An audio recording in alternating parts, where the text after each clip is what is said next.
আসসালামু আলাইকুম রহমতুল্লাহি ওয়া বারাকাতুহু। প্রিয় ভাই বোনেরা, আপনারা দেখতে পাচ্ছেন এখানে একটা নকশা লেখা আছে। এই নকশাটা আপনাদের স্বামী স্ত্রীর ভিতরে যদি কোনো ঝামেলা হয়ে থাকে, অথবা আপনার ভালোবাসার মানুষ আপনাকে ছেড়ে চলে গিয়েছে, অথবা আপনাকে ধোঁকা দিয়েছে, আপনাকে ব্লক মেরেছে, আপনারা ওনাকে বলেন যে হুজুর নকশার আমল দেন। আমলের থেকে নকশা লেখার আমলগুলো ভালো কাজে আসে। তো আজকে আমি আপনাদেরকে একটা নকশা লিখে দিচ্ছি। এই নকশাটা আপনারা কিভাবে চাল দিবেন, এই নকশাটা কিবারে কোন দিন কোনবার লিখবেন, কোন সময় লিখবেন, সেটা আমি বলে দেবো ইনশাআল্লাহ। প্রিয় ভাই বোনেরা, এই নকশাটা খুবই পাওয়ারফুল একটি নকশা। এই নকশার মাধ্যমে আপনি আপনার ভালোবাসার মানুষকে আপনি কাছে আনতে পারবেন, এবং আপনি আপনার ভালোবাসার মানুষকে, সে যদি সৌদিতে থাকে, মক্কা, মিশর, ইউরোপ, আমিরা, বিশ্বের আনাচে কানাচে যেখানে থাকুক না কেন, সেখান থেকে আপনার কাছে চলে আসবে ইনশাআল্লাহ। এই নকশাটা লেখার পদ্ধতি হচ্ছে, আমি আপনাদেরকে বলবো। তার আগে আমি আপনাদেরকে বলতে চাই, আপনারা 1 সেকেন্ড এই ভিডিওটি স্কিপ না করে শেষ পর্যন্ত দেখার অনুরোধ রইল ইনশাআল্লাহ। যদি আপনি শেষ পর্যন্ত দেখেন, তাহলে অবশ্যই আপনার জন্য এটার হুকুম রইল, এবং একটা কমেন্টস করবেন। কমেন্ট করে আমার কাছ থেকে এই নকশাটা লেখার অনুরোধ রাখবেন। এবং আমি আপনাদেরকে বলতে চাই, আপনারা আমার সাথে যোগাযোগ যদি করেন, তাহলে যদি কিছু বুঝতে না পারেন আমি আপনাদেরকে বুঝিয়ে দিব ইনশাআল্লাহ।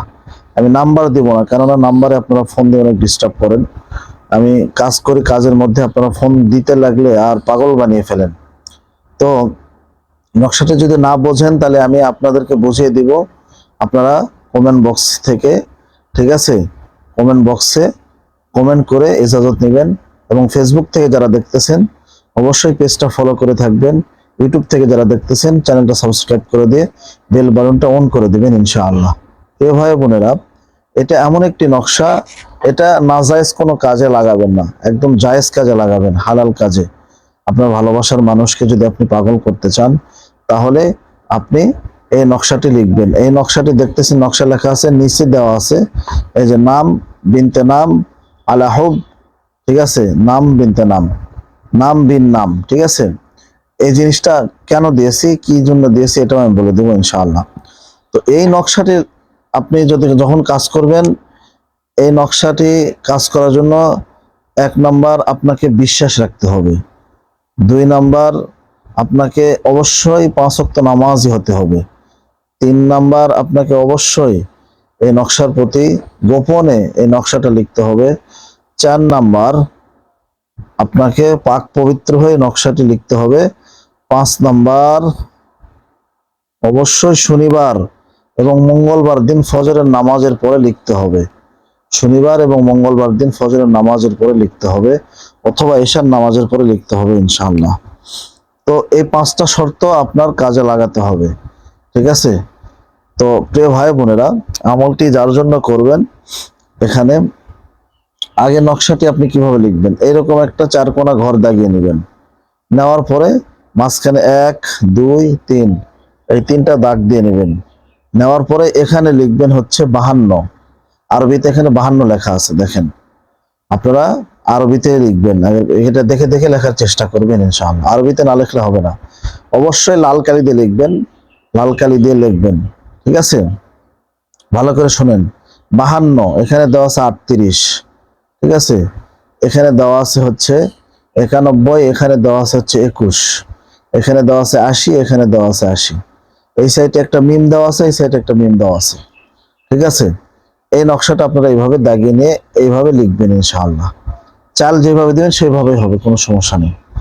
লেখার পরে আপনারা কি করবেন, আপনি যাকে ভালোবাসেন, সে যদি ছেলে হয়, ঠিক আছে, মনে রাখেন, আপনি যাকে ভালোবাসেন তার নামটা আগে লিখতে হবে। সে যদি ছেলে হয়, যেমন সে যদি ছেলে হয়, তাহলে এই বিনতের জায়গাতে বিন চলে আসবে। ভালো করে বোঝেন, আপনার ভালোবাসার মানুষ যদি ছেলে হয়, তাহলে এই বিনতের জায়গাত এই বিন চলে আসবে।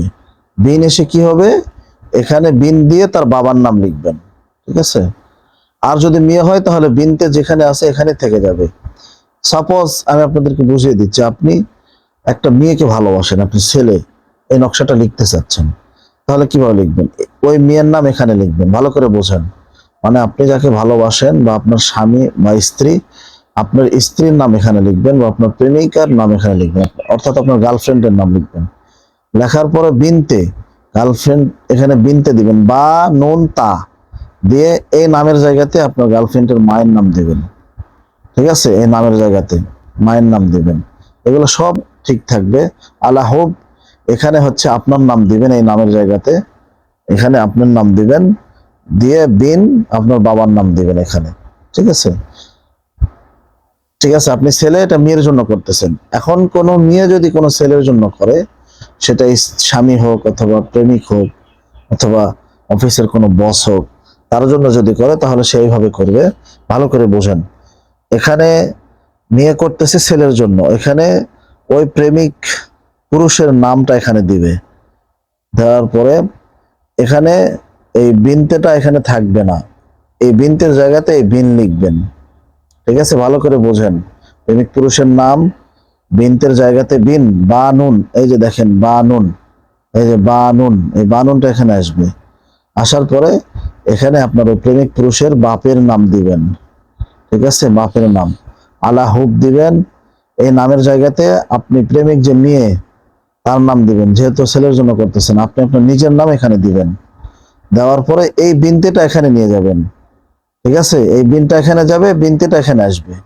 আসার পরে এই বিনতে আপনার মায়ের নাম দিবেন। ঠিক আছে, দিলেন, কাহিনী শেষ হয়ে গেল। আশা করি আপনারা বুঝতে পেরেছেন। আবারও আমি আপনাদেরকে বুঝিয়ে দিচ্ছি, আপনি যদি ছেলে হন, যদি মেয়ের জন্য করেন তাহলে এইভাবে করবেন। ভালো করে বোঝেন, প্রশ্ন না থাকারই কথা, ভালো করে বোঝেন। মেয়ের জন্য করতেছেন, এখানে মেয়ের নাম বিনতে এখানে ঠিকই থাকবে, মেয়ের মায়ের নাম এখানে আলাহব এখানে ঠিকই থাকবে, এখানে আপনার নাম বিন আপনার বাবার নাম, হয়ে গেল মেয়ের জন্য করা। এখন কোন মেয়ে ছেলের জন্য করতেছে বা স্বামীর জন্য করতেছে, তাহলে এখানে স্বামীর নাম অথবা প্রেমিক পুরুষের নাম, এই বিনটা, এই বিনটা এখানে চলে আসবে, এই বিনতেটা এখানে চলে যাবে। এই বিনটা এখানে নিয়ে আসবেন, নিয়ে এসে বিন তার বাবার নাম, এখানে নামের জায়গাতে নাম আলাহব, এখানে আপনার নাম, এই বিনতেটা এখানে চলে যাবে, বিনতে আপনার মায়ের নাম, হয়ে গেল।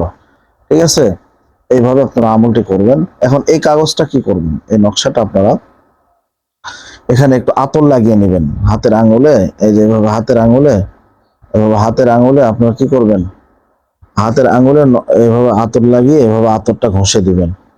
দিয়ে এই নকশাটা আপনারা পুড়ে দিবেন, মোমের বাতিতে হোক অথবা গাছ লাইটের আগুনে হোক, পুড়ে যতটুকু ছাই হবে এই ছাইটা জড়ো করে একটা পলিথিনে করে আপনারা ফলদার ডালিমের গাছের নিচে পুঁতে রাখবেন। ফল যেগুলো গাছে ফল দেয়, আমের গাছের নিচে রাখলে কিন্তু হবে না, ডালিমের গাছের নিচে ওই ছাইটা পুঁতে রাখতে হবে।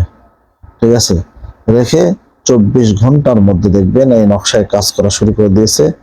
তার মনে আপনার জন্য ভালোবাসার জ্বালা পড়া শুরু হয়ে গেছে, সে আপনাকে ভালোবাসবে। ঠিক আছে, আপনাকে ছাড়া আর কিছু বুঝতে পারবে না ইনশাআল্লাহ, এবং বাকুল হয়ে আপনার কাছে চলে আসবে। এটা একটা হালাল নকশা, অবশ্যই বৈধ কাজে লাগাবেন, অবৈধ কোনো কাজে লাগাবেন না। অবৈধ কাজে লাগলে কিন্তু নকশার কোনো কার্যক্ষমতা আপনারা দেখতে পারবেন না। অবশ্যই যারা বিয়ে করবেন তারাই আমলটি করবেন, যারা বিয়ে করছেন কিন্তু স্বামী স্ত্রীর ভিতরে দ্বন্দ্ব হয় তারাই আমলটি করবেন। আর ছাইটা অবশ্যই ডালিমের গাছের নিচে পুঁতে রাখবেন। মনে রাখবেন, ডালিমের গাছ কোথায় পাবেন আমি জানি না, ডালিমের গাছ না পাইলে কি করবেন, এখন এই প্রশ্নটা করবেন। তো ডালিমের গাছ না পাইলে আপনারা হচ্ছে এই ছাইটা নদীতে ফেলে দিবেন। ঠিক আছে, নদীতে ফেলে দিবেন, স্রোত বইতেছে এরকম কোন নদীতে ফেলে দিবেন ইনশাআল্লাহ, তাহলে কাজ হয়ে যাবে। আশা করি বুঝতে পেরেছেন। কোনো প্রশ্ন থাকলে কমেন্ট বক্সে করবেন। ফেসবুক থেকে দেখে থাকলে ফেসবুকটা পেজটা ফলো করে দিবেন, ইউটিউব থেকে দেখে থাকলে ইউটিউব চ্যানেলটা সাবস্ক্রাইব করে দিয়ে বেল বাটনটা অন করে দিবেন, তাহলে যে কোনো ভিডিও ছাড়ার সঙ্গে সঙ্গে আপনাদের কাছে নোটিফিকেশন চলে যাবে ইনশাআল্লাহ। ভালো থাকবেন, সুস্থ থাকবেন, দেখা হচ্ছে নতুন একটি কোনো ভিডিওতে। আসসালামু আলাইকুম রহমতুল্লাহি ওয়া বারাকাতুহু।